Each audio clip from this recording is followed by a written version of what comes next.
ರಾಜ್ಯದ ಜನರಿಗೆ ಮತ್ತೆ ಹಾಲಿನ ಬೆಲೆ ಹೆಚ್ಚಳದ ಬಿಸಿ ತಗಲುತ್ತಾ ಆ ಬರೆಯನ್ನ ಹಾಕಲಾಗುತ್ತಾ ಅನ್ನುವಂಥ ಪ್ರಶ್ನೆ ಈಗ ಮೂಡ್ತಾ ಇದೆ. ರಾಜ್ಯದಲ್ಲಿ ಮತ್ತೆ ಹೆಚ್ಚಳವಾಗುತ್ತಾ ನಂದಿನಿ ಹಾಲಿನ ದರ? ಕೆಲವೇ ದಿನಗಳಲ್ಲಿ ಎದುರಾಗುತ್ತಾ ದರ ಏರಿಕೆ ಶಾಕ್. ಹಾಲಿನ ದರ ಏರಿಕೆ ಬಗ್ಗೆ ಕೆಎಂಎಫ್ ಅಧ್ಯಕ್ಷ ಭೀಮಾ ನಾಯಕ್ ಈಗ ಸುಳಿವನ್ನ ಕೊಟ್ಟಿದ್ದಾರೆ. ಲೀಟರ್ ಹಾಲಿಗೆ 5 ರೂಪಾಯಿ ಹೆಚ್ಚಳದ ಬಗ್ಗೆ ರೈತರು ಮನವಿಯನ್ನ ಮಾಡಿಕೊಂಡಿದ್ದಾರೆ. ಸಿಎಂ ಡಿಸಿಎಂ ಸಹಕಾರ ಸಚಿವರ ಮುಂದೆ ಬೇಡಿಕೆಯನ್ನ ಇಡ್ತೇವೆ. ಈ ಬಗ್ಗೆ ನ್ಯೂಸ್ 18ಗೆ ಕೆಎಂಎಫ್ ಅಧ್ಯಕ್ಷ ಭೀಮಾ ನಾಯಕ್ ಈ ಹೇಳಿಕೆಯನ್ನ ಕೊಟ್ಟಿದ್ದಾರೆ. ಭೀಮಾ ನಾಯಕ್ ಕೊಟ್ಟಿರ್ತಕ್ಕಂಥ ಹೇಳಿಕೆ ಇದು. ಬೆಲೆಯನ್ನ ಏರಿಕೆ ಮಾಡುವ ಸಾಧ್ಯತೆ ಇದೆ. ರೈತರು ಕೇಳಿದ್ದಾರೆ 5 ರೂಪಾಯಿಯನ್ನ ಜಾಸ್ತಿ ಮಾಡಿ ಅಂತ ಹೇಳಿ. ನಾವು ಸಿಎಂ ಡಿಸಿಎಂ ಸಹಕಾರ ಸಚಿವರ ಮುಂದೆ ಕೂಡ ಈ ಬೇಡಿಕೆಯನ್ನ ಇಡ್ತೇವೆ. ಅವರು ಗ್ರೀನ್ ಸಿಗ್ನಲ್ ಕೊಟ್ರೆ ನಾವು ಹೆಚ್ಚಳವನ್ನ ಮಾಡ್ತೇವೆ ಅಂತ ಹೇಳಿ ಭೀಮಾ ನಾಯಕ್ ಕೊಟ್ಟಿರ್ತಕ್ಕಂಥ ಹೇಳಿಕೆ ಅದು. ಕೆಎಂಎಫ್ ಅಧ್ಯಕ್ಷರಾಗಿರ್ತಕ್ಕಂಥ ಭೀಮಾ ನಾಯಕ್ ಅವರ ಹೇಳಿಕೆ.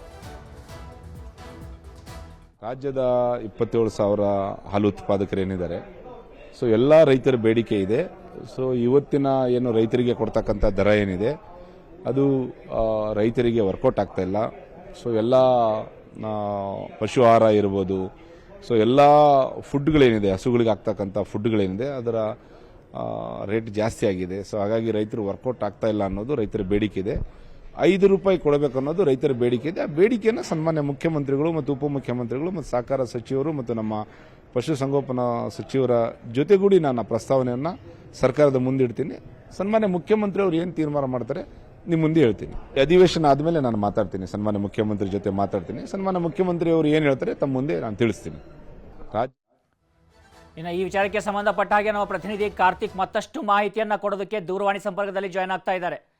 ಕಾರ್ತಿಕ್, ಈ ಒಂದು ವಿಚಾರವನ್ನ ಗಮನಿಸ್ತಾ ಇದ್ರೆ ಖಂಡಿತವಾಗಿಯೂ ರೈತರಿಗೂ ಕೂಡ ಆ ಒಂದು ಸರಿಯಾದ ರೀತಿಯಲ್ಲಿ ಹಣ ಹೋಗಬೇಕಾಗುತ್ತೆ, ಅವರ ಒಂದು ಹಾಲಿಗೆ ತಕ್ಕ ಹಾಗೆ ಬೆಲೆ ಸಿಗಬೇಕಾಗುತ್ತೆ, ಅದು ನ್ಯಾಯಯುತವಾಗಿರುವಂಥದ್ದು. ಆದರೆ ಆ ನಿಟ್ಟಿನಲ್ಲಿ ಈಗ ಆಲ್ರೆಡಿ ರಾಜ್ಯದಲ್ಲಿ ಸಾಕಷ್ಟು ಬೆಲೆ ಏರಿಕೆಯ ಬಿಸಿಯಿಂದ ಬಳಲ್ತಾ ಇರುವಂಥ ಜನರ ಮೇಲೇನೆ ಮತ್ತೆ ಈ ಏರಿಕೆಯನ್ನ ಮಾಡುವಂತ ಸಾಧ್ಯತೆಗಳು ಕಂಡು ಬರ್ತಾ ಇದಾವ ರಾಜ್ಯ ಸರ್ಕಾರದಿಂದ ಅಂತ?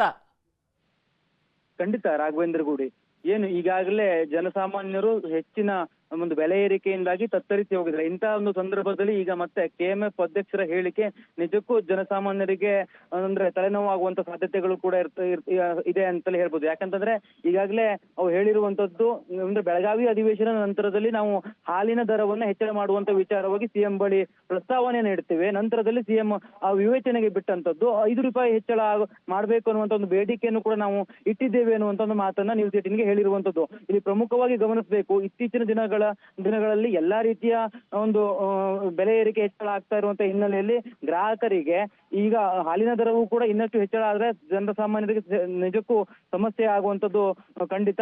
ಜೊತೆಗೆ ಈಗಾಗಲೇ ಅವರು ಕಾರಣವನ್ನು ಕೂಡ ಕೊಡ್ತಾರೆ. ನಾವು ಯಾಕೆ ಈ ಒಂದು ಹಾಲಿನ ದರವನ್ನ ಹೆಚ್ಚಳ ಮಾಡಬೇಕು ಅಂತಂದ್ರೆ ರೈತರಿಗೆ ವೆಚ್ಚ ಹೆಚ್ಚಾಗ್ತದೆ, ಹಾಲು ಉತ್ಪಾದಕರಿಗೆ ವೆಚ್ಚ ಹೆಚ್ಚಾಗ್ತಾ ಇದೆ. ಹಾಗಾಗಿ ಹಾಲಿನ ದರವನ್ನ ಹೆಚ್ಚಳ ಮಾಡುವಂತದ್ದು ಅನಿವಾರ್ಯ ಆಗಿದೆ. ಈ ನಿಟ್ಟಿನಲ್ಲಿ ಹಿಂದೆಯೂ ಕೂಡ ಸಿಎಂ ಸಿದ್ದರಾಮಯ್ಯನವರಿಗೆ ಒಂದು ಕಾರ್ಯಕ್ರಮ ನಡೆಯುವಂತಹ ಸಂದರ್ಭ. ಹಾಗೆ ಲೈನ್ ಅಲ್ಲಿ ಈಗ ಬಿಜೆಪಿಯ ಪ್ರಧಾನ ಕಾರ್ಯದರ್ಶಿ ಆಗಿರ್ತಕ್ಕಂಥ ಪಿ ರಾಜೀವ್ ಅವರು ದೂರವಾಣಿ ಸಂಪರ್ಕದಲ್ಲಿ ಜಾಯ್ನ್ ಆಗ್ತಾ ಇದ್ದಾರೆ. ರಾಜೀವ್ ಅವರೇ ನಮಸ್ಕಾರ. ಸರ್ ನಮಸ್ಕಾರ. ಮತ್ತೆ ರಾಜ್ಯದ ಜನರ ಮೇಲೆ ಬೆಲೆ ಏರಿಕೆಯ ಬಿಸಿ, ಹಾಲಿನ ದರ 5 ರೂಪಾಯಿ ಹೆಚ್ಚಳ ಮಾಡುವಂತ ಸಾಧ್ಯತೆ ಇದೆ ಅಂತ ಹೇಳಿ ಭೀಮಾ ನಾಯಕ್ ಹೇಳಿದ್ದಾರೆ. ಹಾಲಿನ ದರವನ್ನ ಹೆಚ್ಚು ಮಾಡ್ತೀವಿ ಅಂತ ಹೇಳಿ ಇವರೇನು 2-3 ಸಾರಿ ಹೇಳಿಕೆಯನ್ನ ಕೊಡ್ತಾ ಇದ್ದಾರೆ. ಈಗಾಗಲೇ ರಾಜ್ಯದ ಜನರಿಗೆ ಈ ಸರ್ಕಾರ ಜನಸಾಮಾನ್ಯರ ತಲೆ ಮೇಲೆ ಚಪ್ಪಡಿ ಕಲ್ಲನ್ನ ಎಳೆದು ಬಿಟ್ಟಾಗಿದೆ. ಎಲ್ಲಾ ರೀತಿಯ ಬೆಲೆಗಳು ಏರಿಕೆ ಆಗಿದ್ದಾವೆ. ಸ್ಟಾಂಪ್ ಡ್ಯೂಟಿ ಏರಿಕೆ ಆಗಿದೆ, ಬಾಂಡ್ ಪೇಪರ್ ರೇಟು ಏರಿಕೆ ಆಗಿದೆ, ರಿಜಿಸ್ಟ್ರೇಷನ್ ವ್ಯಾಲ್ಯೂ ಹೆಚ್ಚಿಗೆ ಆಗಿದೆ, ಕರೆಂಟ್ ಬಿಲ್ ಹೆಚ್ಚಿಗೆ ಆಗಿದೆ, ಹೋಟೆಲ್ ಬಿಲ್ ಹೆಚ್ಚಿಗೆ ಆಗಿದೆ, ಪೆಟ್ರೋಲು ಡೀಸೆಲ್ ಬಿಲ್ ಹೆಚ್ಚಿಗೆ ಆಯಿತು. ಹಾಲಿಂದು ಒಂದ್ಸಾರಿ ಆಲ್ರೆಡಿ ಹೆಚ್ಚಿಗೆ ಮಾಡಿದ್ರು. ಇವರು ಪ್ರಣಾಳಿಕೆಯಲ್ಲಿ ಏನ್ ಹೇಳಿದ್ರು ಕಾಂಗ್ರೆಸ್ನವರು? ಪ್ರೋತ್ಸಾಹ ಧನವನ್ನ 5 ರೂಪಾಯಿಗಿಂತ 7 ರೂಪಾಯಿಗೆ ಇದನ್ನು ಏರಿಸ್ತೀವಿ ಅಂತ ಹೇಳಿ ಕಾಂಗ್ರೆಸ್ ತನ್ನ ಪ್ರಣಾಳಿಕೆಯಲ್ಲಿ ಹೇಳ್ಕೊಂಡಿತ್ತು. ಜನರ ಕಣ್ಣಿಗೆ ಮಂಕು ಬೂದಿಯನ್ನ ಎರಚಿದ ಫಲ ಜನರು ಇವರನ್ನ ನಂಬಿದ್ರು. ಹಿಂದೆ ಬಿಜೆಪಿ ಸರ್ಕಾರ ಈ ಯಾವ ತೆರಿಗೆಯನ್ನ ಹಾಕಲಾರದೆ ಒಬ್ಬ ರೈತನಿಗೆ 25,000 ರೂಪಾಯಿಗೆ ಟಿಸಿ ಸಿಕ್ತಿತ್ತು. ಇವತ್ತು ಇಷ್ಟೆಲ್ಲ ಬೆಲೆ ಏರಿಕೆ ಮಾಡಿನೂ ಕೂಡ ಯಾವುದೇ ಅಭಿವೃದ್ಧಿ ಕೆಲಸಗಳು ಆಗ್ತಾ ಇಲ್ಲ.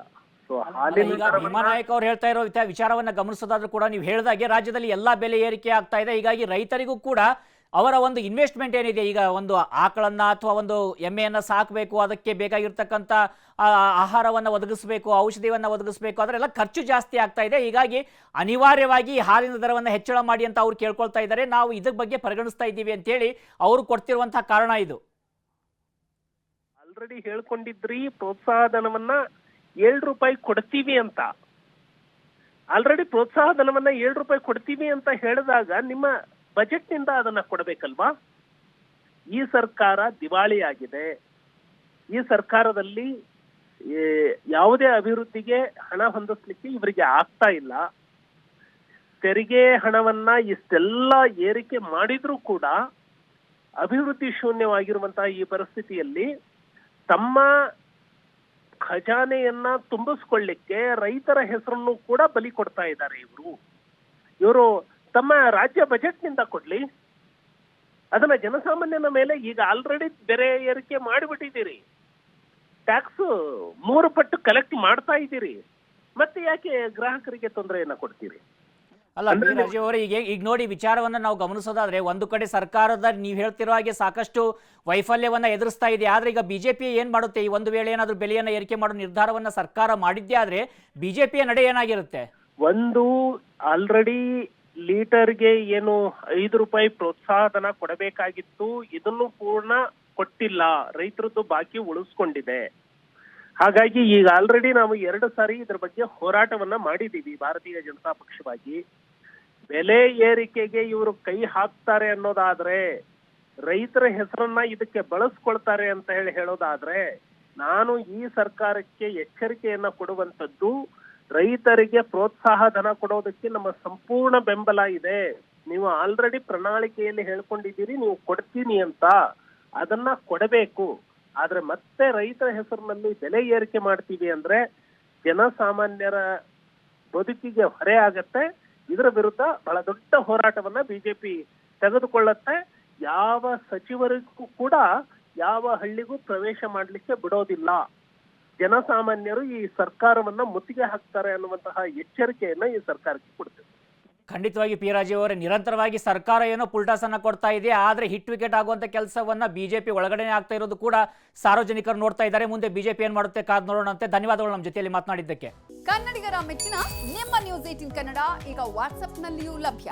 ಕರ್ನಾಟಕ ಮತ್ತು ದೇಶ ವಿದೇಶದ 360 ಡಿಗ್ರಿ ಸುದ್ದಿ ವಿವರವನ್ನ ನೀವು ನಿಮ್ಮ ಕೈ ಬೆರಳುಗಳಲ್ಲಿಯೇ ಪಡೆಯೋದಿಕ್ಕೆ ಈ QR ಕೋಡ್ ಅನ್ನ ಸ್ಕ್ಯಾನ್ ಮಾಡಿ.